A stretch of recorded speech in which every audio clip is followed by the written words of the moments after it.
For the Los Angeles Times, I'm Mark Olsen. Welcome to another of our indie-focused screening series conversations.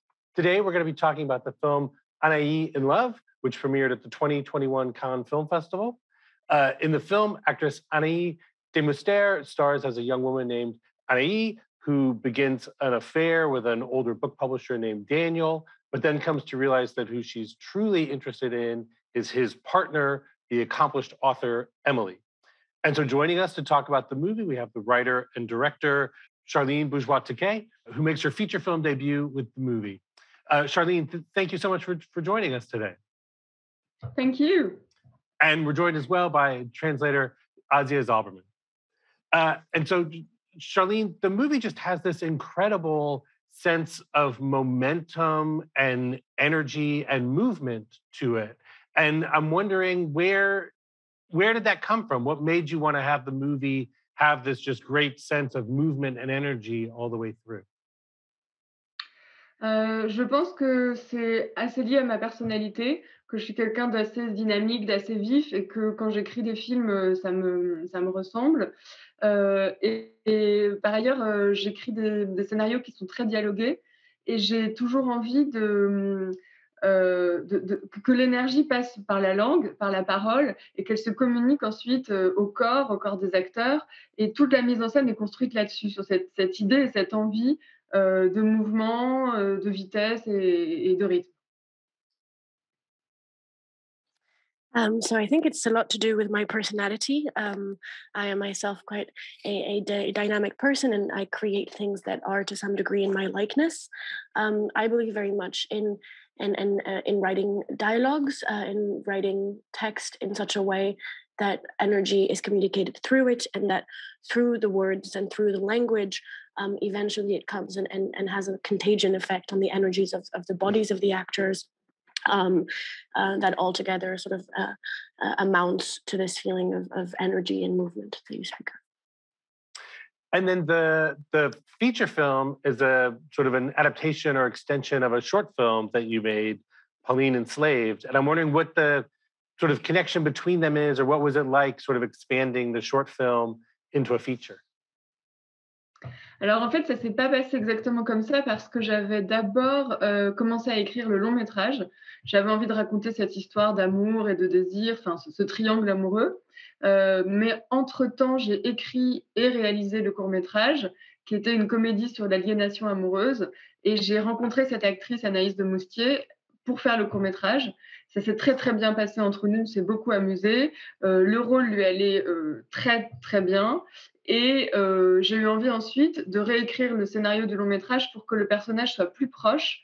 Donc le lien entre les deux, c'est ça, c'est qu'il y a eu une sorte de réorientation après le court métrage. J'ai eu envie que Anaïs, donc, puisque j'ai donné ce prénom au personnage du long métrage, soit une fille un peu mal élevée, qui nous fasse rire par ses excès, qui soit à la fois irrésistible et insupportable. Et c'est ça qui fait que Anaïs est on peut dire une cousine de Pauline.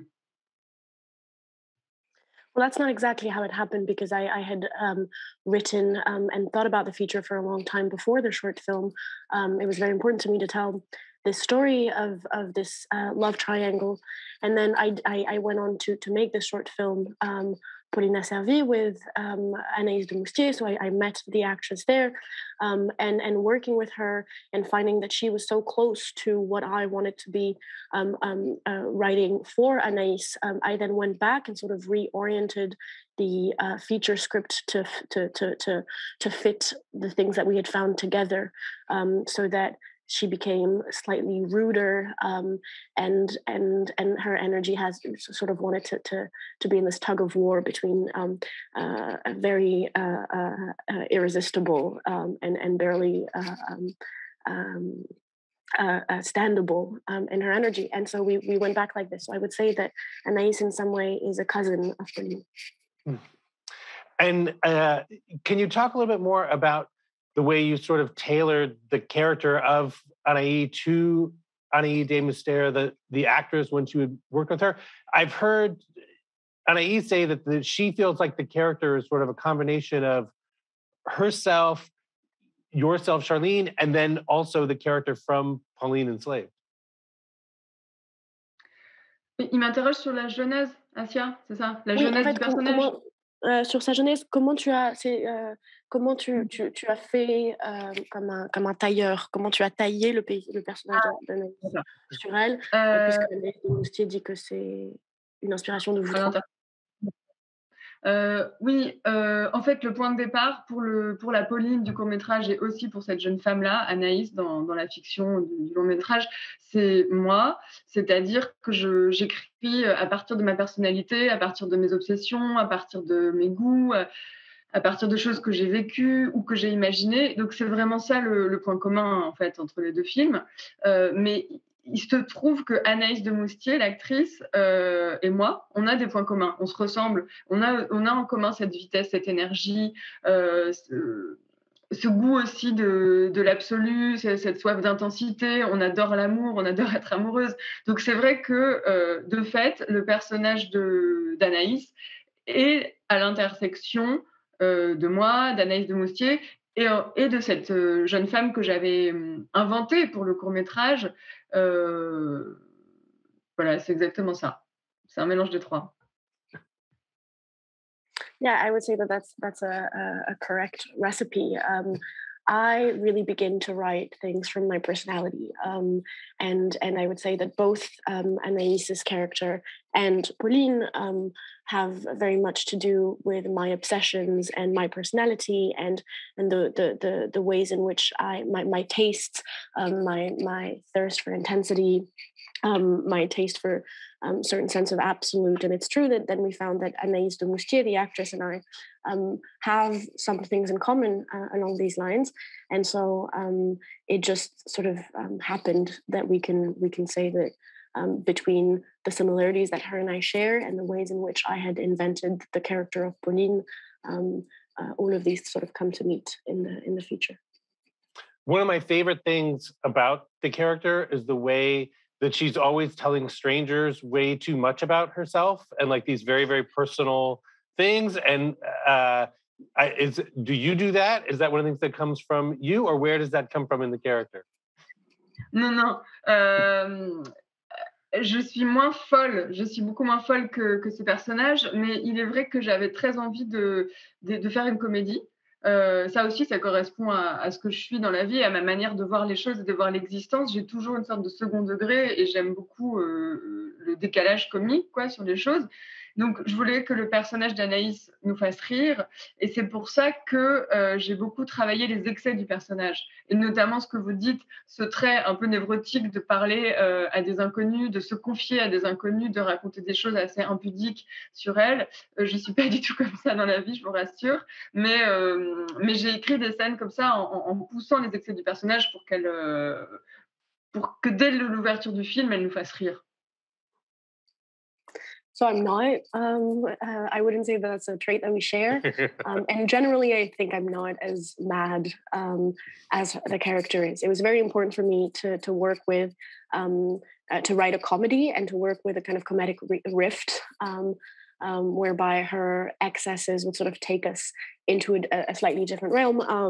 And so that's really what I sort of worked into the writing, so that from the first scene, like you say, for example, her kind of neurotic habit of revealing too much to strangers, these things were very much consciously put there to bring into the comedy that I was working towards.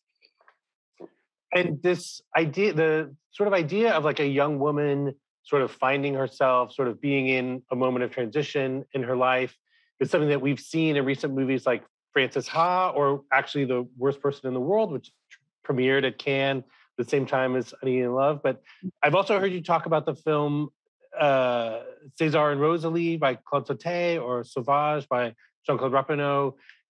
Were there any other movies that were sort of inspirations for you in thinking about the character of Anaïs? Alors, je suis tout à fait d'accord avec vous pour cette espèce de famille dans laquelle il y a Frances Ha et The Worst Person. Mais ça, c'est un peu malgré moi. Disons que pour ce personnage de jeune femme d'une trentaine d'années,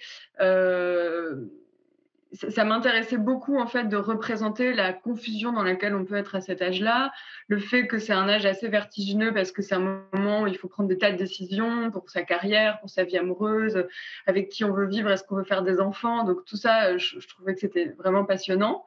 Mais quand je cite César et Rosalie de Claude Sautet, c'est pour une autre raison, c'est parce que j'avais beaucoup revu le film pour essayer d'attraper quelque chose de ce que j'appelle le premier degré sentimental, justement quelque chose qui est assez éloigné de ce que moi j'ai tendance à faire naturellement, qui est toujours du côté de la comédie et du second degré.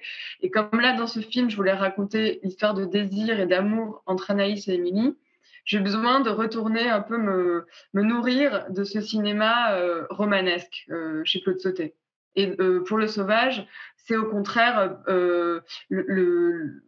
le côté comique au fait du personnage de Catherine Deneuve, qui est justement, je trouve que la bonne formule, c'est ça, c'est irrésistible et insupportable, et qu'elle avait ça en commun avec ce personnage que moi j'étais en train d'inventer, d'Anaïs. Et sinon, d'autres films, oui, j'ai vu Manhattan, j'ai revu beaucoup Manhattan de Woody Allen, et un film d'Arnaud Desplechin qui s'appelle Comment je me suis disputée. Parce que ça se passait dans le même milieu et que c'était des films très bavards et que j'avais besoin de voir et de revoir comment ces metteurs en scène se débrouillaient avec la parole et la manière de filmer la parole. Et je crois que c'est tout.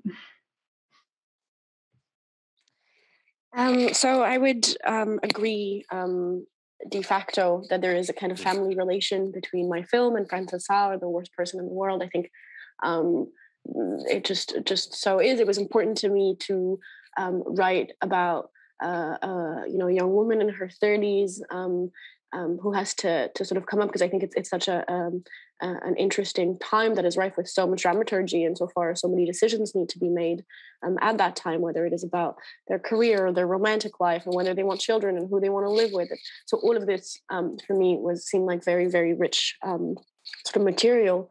Then when I talk about César and Rosalie, it's for a different reason. It's a very different sort of source of nourishment for me, because I went to this film and others like it in an attempt to grab something that I would call in French first degree or face value kind of sentimental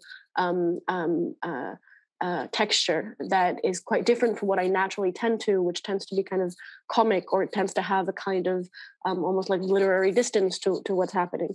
And I think I needed to go and try and see how a certain sentimentality could take over without being sort of self-conscious to some degree. Then for Le Sauvage, also a different thing, this time more on the side of comedy. It was looking at Catherine Deneuve's character and seeing how, I mean, for me, she's really what I was speaking of earlier, of being both unbearable and irresistible.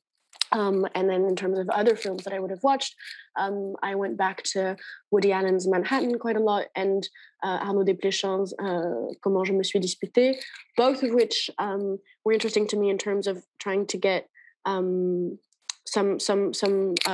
from these filmmakers who were so talented in filming dialogue and seeing how they filmed speech, and because they're very talkative films. So that's another thing that I drew on. And then I think maybe the greatest thing about the film is just how non-judgmental the movie is towards the character of Anaïs, even as she, treats her boyfriend badly or begins an affair with a married man. And how did you kind of come to decide on that? How did you figure out how you wanted to depict the character of Anaïs and have the film be so sort of open to her and her behavior? Je crois que ce qui était le plus important pour moi, comme j'avais envie de faire un film sur le désir d'une manière générale, sur ce qui nous met en mouvement dans la vie, il fallait que ce personnage soit caractérisé précisément par ça, par sa manière de suivre toujours son désir, quoi qu'il arrive, sans se poser de questions. Donc, ça voulait dire nécessairement représenter un personnage très libre et bien sûr, donc ne pas juger ce personnage, mais mettre le spectateur dans la position d'être toujours en train de suivre l'élan du personnage qui elle-même suit son désir quand elle a envie de rencontrer cette femme, elle se demande pas si c'est bien, si c'est mal, si c'est moral ou pas moral, elle y va. Donc je dirais voilà, c'est ça, le désir, la liberté, et j'ai quand même essayé de montrer que c'est aussi une jeune femme qui survit d'une certaine manière. Elle rencontre des difficultés, il se passe des choses douloureuses dans sa vie, notamment la maladie de sa mère, et ou alors même son propre avortement, mais que sa manière de réagir à ça, à l'adversité, c'est d'être toujours dans l'action. Voilà, il fallait jamais qu'elle s'arrête, parce que si elle s'arrête pour réfléchir à sa vie, elle risque de s'effondrer. Donc je voulais quand même qu'on comprenne ça, que cette manière d'avancer et d'être très libre, c'était aussi une façon de se débrouiller avec l'existence. Well, so starting from the idea that I was writing a film about desire in a very large sense, in the sense of that which sets us in motion, I was necessarily going to have to write a character that was very free, and her freedom and her energy sort of rushing us forward um, was only possible if we were willing to follow her without judging her. So that is very much sort of one aspect of the stance that I consciously took, of letting her energy drive us. But then more than that, I think that looking at the ways in which Anaïs reacts to different elements in her life, something that I hope comes through the film anyway, is that she is also a character who survives and who uses this proactive stance as a way of sort of staying in motion, that if she were to stop moving, she might fall, whether it is with regards to her abortion, whether it is her mother's illness, more specifically in the film. There's hopefully also the sense that her appetite is for her the only option. And I've heard you talk about this idea of desire before, and that for you, it's not necessarily about, a physical desire, but that it's more of a hunger, like a need for something more in her life. What was it that made you want to sort of like explore this idea of desire in that way? En fait, il y a quelque chose qui me fascine vraiment dans le désir, et encore une fois, ça peut être le désir de connaître quelqu'un, ou le désir, érotique pour quelqu'un, mais ça peut aussi être, le désir, d'une passion, le désir de faire un film, ou le désir, je sais pas, de devenir danseur, ou toutes sortes de désirs. Ce qui me fascine, c'est que c'est comme quelque chose de magique. C'est tellement impérieux que ça nous déclenche, ça nous projette vers l'avant, ça nous projette dans le monde sans qu'on se pose de questions. Et à ce moment-là, on ne regarde même plus les obstacles. Et je pense que c'est les moments les plus intéressants de l'existence. C'est en tout cas les moments où moi, je me sens la plus vivante. Et évidemment, j'adore cette intensité-là. Et je trouve que le cinéma est très à même de capter ça. Et par ailleurs, je trouvais intéressant de raconter l'histoire d'un désir très inattendu, très imprévu, qui surgit comme ça, de nulle part. Et en l'occurrence, un désir entre deux femmes qui jusque-là n'avaient aimé que des hommes, et qui commencent leur relation par, c'est vrai, par une complicité intellectuelle. C'est-à-dire qu'Anaïs, quand elle découvre cette Émilie, qui est une femme, une écrivaine, elle se projette sans doute en se disant qu'elle aimerait bien être comme ça plus tard. Et je crois qu'elle a aussi envie d'approcher Émilie pour savoir comment elle s'est débrouillée pour vivre, pour construire sa vie. C'est un personnage qui la fascine, enfin une personne qui la fascine. Et je pense que ça commence comme ça. Elle se dit, on a des choses à faire ensemble, on a des choses à se dire, j'ai des choses à apprendre de cette femme. Et ça commence par la complicité intellectuelle, et ensuite ça dérape, et ça devient du désir amoureux.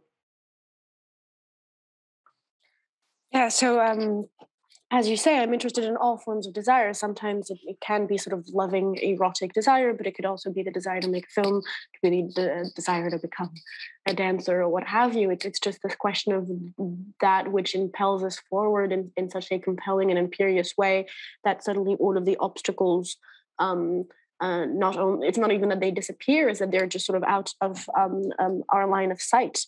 There's something about this absolute motor that for me is one of the most fascinating things to experience and then to write about. In terms of the specific and the specificity of the desire, that I stage and write up in this movie, I think something between the relationship between Anaïs and Emilie is an interesting sort of shift of different forms of attractions and desires until we eventually reach the sort of loving erotic desire that we get to, which is that in the beginning for Anaïs, Emilie's character has an attraction which has a lot to do with her projections on how she will sort of like lead her life and how she's going to find a way to exist in this world. And she sees in Emilie an example of something that she would like to follow, and wanting to be close to her has a lot to do with wanting to know how she managed to establish that for herself. And the closer she gets, and as their intellectual complicity sort of deepens, it eventually sort of falls over into the desire, the erotic desire at the end. Because it's something that's so compelling in the movie is that as Anaïs sort of, meets Daniel and then sort of moves on to Emilie, that she doesn't like the even as those two characters of Anaïs and Emilie are sort of both surprised by their attraction to each other and the relationship between them, the movie, they don't belabor what that means. The idea of identity or what exactly their sexuality isn't something that the movie really takes a lot of time to worry about. Like, it just sort of goes with the desire that erupts between them.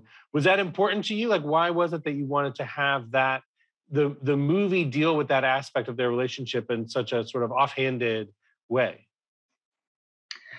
Oui, justement, alors je vais me répéter beaucoup, mais comme c'était un film, ce qui m'intéressait, c'était de faire un film sur le désir. Et pour moi, le désir est aveugle. Enfin, il me semble que quand cette jeune femme, Anaïs, se sent attirée par Émilie, elle ne se pose pas les questions théoriques que nous, spectateurs, on peut se poser parce qu'on a le temps d'y réfléchir. Elle est prise dans cette force-là, cette force qui la projette en avant, et elle ne s'arrête pas pour se dire « Ah, est-ce que je suis en train de devenir homosexuelle ?» Et voilà. Et je voulais pas que ce soit un personnage qui ait peur de son désir. Et au fond, je dois dire que je n'avais aucune envie de tenir un discours militant, ou voilà, et que c'est une question qui, moi, personnellement, ne m'intéresse pas. Je trouve que ce serait extrêmement réducteur de vouloir cloisonner, de vouloir mettre des étiquettes, de vouloir se dire que si tout d'un coup elle est attirée par une femme, c'est que peut-être elle est homosexuelle ou que peut-être elle est bisexuelle. C'est pas une question qui m'intéresse. Donc c'était très conscient et très volontaire de ma part de ne jamais aborder ça dans le film. So I might begin by repeating myself a little bit, I think, because my entry point into answering your question is to continue to speak about desire and how, in my mind, desire is blind to certain sort of categories and nominalized sort of labeling and the idea of writing up a character that would have the time to theoretically position themselves against their desire was very, very far from my project. We as spectators might be able to engage in some of these questions a little bit, but Anaïs's character, as we've talked about before, is so wrapped up in what she's experiencing and she's not afraid of her desire also. And I think somehow theory often comes as a way to try and appease and mediate something. She is not afraid of her desire, and she doesn't. And in my mind, it would have been incredibly reductive, and to have a discourse that would have wondered whether through this shift in her desire, she somehow, is this a homosexual character? Is this a bisexual character? It was just not a very interesting question to me. And it was very voluntary and very self-aware, and not wanting to have a discourse that would be either theoretical or sort of an activist discourse on these questions. It would have fallen short of what I wanted to stage and what Anaïs is experiencing. As well, as you mentioned earlier, fairly early in the movie, Anaïs has an abortion, and it's something she's very clear that she wants. She has the procedure, and she moves on with her life, and the story sort of proceeds. It's a depiction of abortion we don't often see here in America, and I want to be sure to ask you about why you wanted to sort of like depict the abortion in the way that you did. Alors, je voulais pas vraiment représenter l'avortement de cette manière. En tout cas, il y avait 2 choses très importantes pour moi. La première, c'était de montrer que, Anaïs, quand elle-même a des difficultés, quand elle traverse des épreuves, elle n'a aucun état d'âme et encore une fois, elle ne s'arrête pas pour se lamenter sur elle-même, pour se plaindre, elle va de l'avant. C'était très important pour moi de montrer ça parce que la manière dont elle se comporte avec sa mère, quand elle apprend la rechute de sa mère, pourrait paraître, un petit peu dure, un petit peu égoïste, mais encore une fois, je pense que si elle a ces façons-là de réagir, c'est parce qu'elle ne peut pas faire autrement. Et c'était donc très important de montrer que pour elle-même, elle est aussi dure et qu'elle ne s'apitoie jamais sur son sort. Et la deuxième réponse, c'est que tout simplement, comme elle le dit elle-même plusieurs fois dans le film, et notamment dans cette scène, elle ne veut pas d'enfant. Elle est absolument certaine de ne pas vouloir d'enfant, donc elle se pose vraiment pas plus de 30 secondes la question. Elle est enceinte, non, elle ne veut pas d'enfant, elle est enceinte, donc elle se fait avorter. C'est quelque chose d'extrêmement logique et rationnel, et c'est ce personnage qui est comme ça, voilà.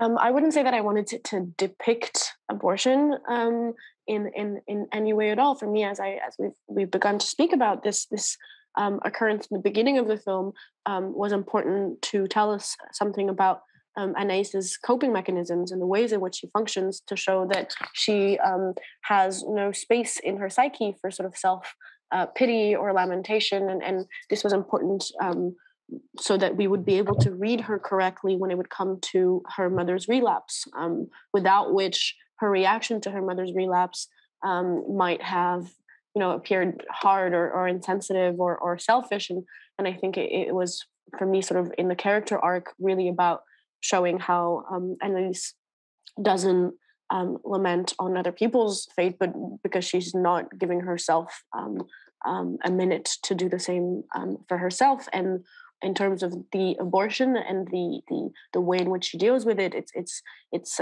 also because something that she repeats in that scene quite a few times, which is an important part of her character, is that she doesn't want children.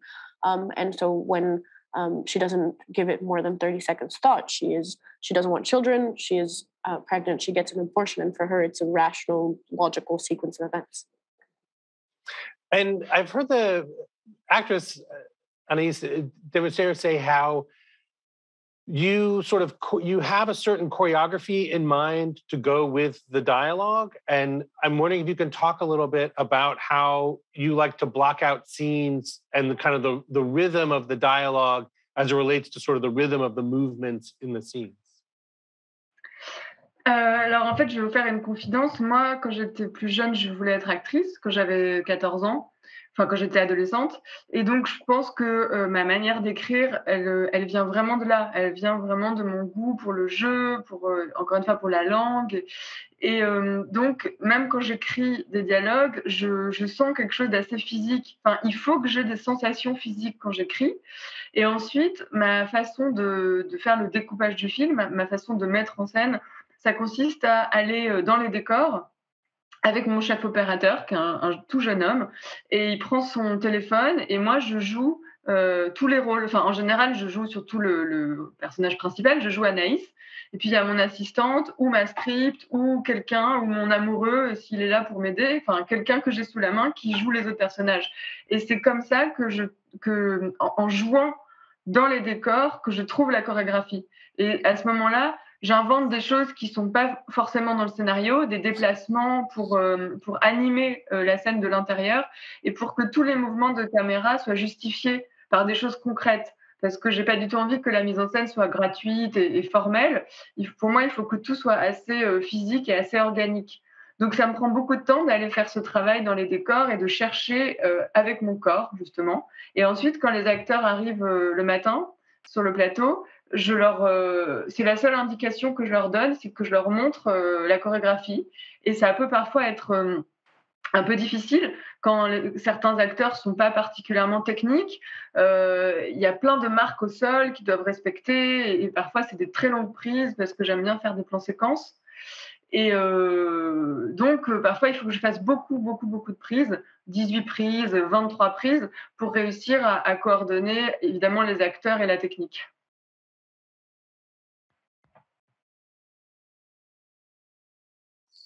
sorry. So I'm going to start with a kind of secret, which is that a lot of my writing and what drives my cinema forward comes from my teenage years when I wanted to be an actress myself. And I think that the way I have of working with actors, my way of directing and of conceiving of a film has everything to do with the love that I personally have for acting, for the text, and for what it is to be at play with sort of textual matter. And so the way that I work is that me and my DOP, who is a very young man, go into the sets, and he is with his phone, and I will play most of the actors, often the main character, and whoever is around, whether my script, my assistant, or my boyfriend, if he's around to help me, whoever is here will sort of play the other actors, and I will look for the choreography that feels right with my body in such a way that the camera is then led by this necessary and organic action, because I don't want the camera to ever move in a way that would be gratuitous or artificial. So I really need to find with my body the internal necessity for the scene to go in this or that direction. And then once that's done, it takes a lot of time. In the morning when the actors come and set, I have to teach them what that sort of choreography is. It's the only indication I give them, but it can be quite difficult depending on the level of sort of technical ability of the actors, because there's a lot of marks on the floor, and something that was organic for me is something that they then need to find for themselves. And there is a wonderful dance number in the film where Anaïs and Emily dance to the song Betty Davis Eyes. Can you talk a little bit about that? It's sort of like chorégraphing the dance, and even just why you chose that song in particular. Ah oui. Alors, il y avait en effet cette scène de danse que je voulais absolument réussir. Et pour choisir la musique, j'ai fait venir Anaïs et Valéria, les deux actrices, pour une répétition. En fait, il n'y a que 2 scènes qu'on a répétées alors qu'on était encore à Paris avant le tournage. C'est la scène d'amour et la scène de danse. Et j'avais choisi 4 ou 5 chansons, musique que j'aime beaucoup, et j'avais une préférence secrète pour celle-ci, pour Betty Davis Eyes, et j'ai laissé Anaïs et Valéria danser sur 4 ou 5 chansons, et je les ai observées pour voir sur laquelle ça se passait le mieux entre elles, et c'était évident que c'était sur celle-là, et les 2 actrices me l'ont dit ensuite qu'elles adoraient cette chanson, donc on a décidé de choisir ça. Et il s'est vraiment passé quelque chose entre elles à ce moment-là, et puis aussi surtout au moment du tournage, il y a eu une grande complicité entre les 2 actrices. Et cette scène de danse elle était pour moi un peu comment dire, c'était une sorte de défi, parce que j'avais décidé de tourner toute la scène en plan séquence, c'est-à-dire à la fois le moment de sensualité entre les 2, et ensuite l'arrivée de Daniel qui revient, qui débarque dans ce colloque, et donc ensuite la fin de la scène est complètement comique. Et il y a 2 tonalités au sein même de ce qui était censé être un plan séquence. Et notamment, d'ailleurs, j'avais décidé de le tourner en plan séquence pour des raisons de lumière, parce que je voulais que ça se passe au crépuscule. Donc, il fallait que ce soit... on n'avait pas beaucoup de temps, quoi. Sauf que finalement, au montage, j'ai découpé toute la première partie de la scène, parce que je voulais étirer ce moment de rapprochement sensuel entre les 2 femmes, parce que c'est vraiment un moment de basculement. Justement, c'est là qu'on passe de tout l'aspect complicité intellectuelle à ce qui sera ensuite une attirance charnelle, sensuelle. C'est à ce moment-là que ça se passe. Et j'ai trouvé ça vraiment très beau, ce qui se passait entre Anaïs et Valéria. J'ai trouvé que Anaïs avait bien joué cette espèce de timidité, et Valéria, elle, donne quelque chose qui est tout de suite très sensuel et très troublant. Et si je peux encore ajouter une chose, la chanson, en fait, on a failli pas pouvoir l'utiliser parce qu'elle était trop chère pour nous, pour le budget du film. Et alors, on m'a dit, en fait, il faut la remplacer au montage, il faut trouver autre chose. Et évidemment, je trouvais que c'était trop triste. Donc, j'ai écrit aux femmes qui ont écrit cette chanson en leur demandant si elles acceptaient de faire une réduction, un long mail, et elles ont accepté. So this film that you point to is one of the only two that we actually spent time rehearsing, because both of which have very important repercussions on the establishment of the complicity and the sensuality between the two characters. The way in which we worked is that we met prior to shooting and had them sort of rehearse the dance scene, and I played something up to 5 different songs to see which took on the best, and there was absolutely no question about it that something took and was occurring between them in this song. And then they told me that they loved it very much, and so we agreed to do it like this. It was a little bit of a challenge then on shooting, because the relationship between the two actresses then already was something really strong, but then in the process of shooting, they really developed an incredible complicity. And this scene is very important to the staging of that. And I wanted to make it a sequence shot, a one-shot scene, as I often do, which makes for very complicated retakes. And in this case, it was particularly difficult insofar as this long scene then had to have 2 different tonalities, because it starts from this moment of seduction and their dance together to the moment where Danielle arrives, and then it becomes kind of a comic sort of rift. And so I somehow needed to be able to gather all of this, all the while having considerations of light, because we are shooting at twilight, and so all of these things were sort of going into this day of shooting, which was quite acrobatic. It was only then during the editing that we decided to break it up and to actually cut into this shot in the end, because I wanted to work more with the matter of these 2 women sort of coming together. So we ended up cutting it up solely for that reason, that I think it was such an important threshold. This scene is the moment where they go from having an intellectual bond to having a carnal sort of relation, and so managing that within that scene, and then going to Daniel was the bet that we made.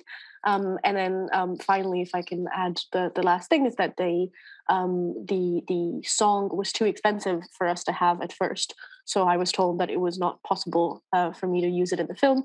And so I emailed the women who wrote the song and asked whether they might offer me a discount, which I managed to convince them to. That's terrific. Well, that's a wonderful place for us to wrap up our conversation. Charline, Azia, thank you both for joining us today to talk about Anaïs in Love. Thank you very much.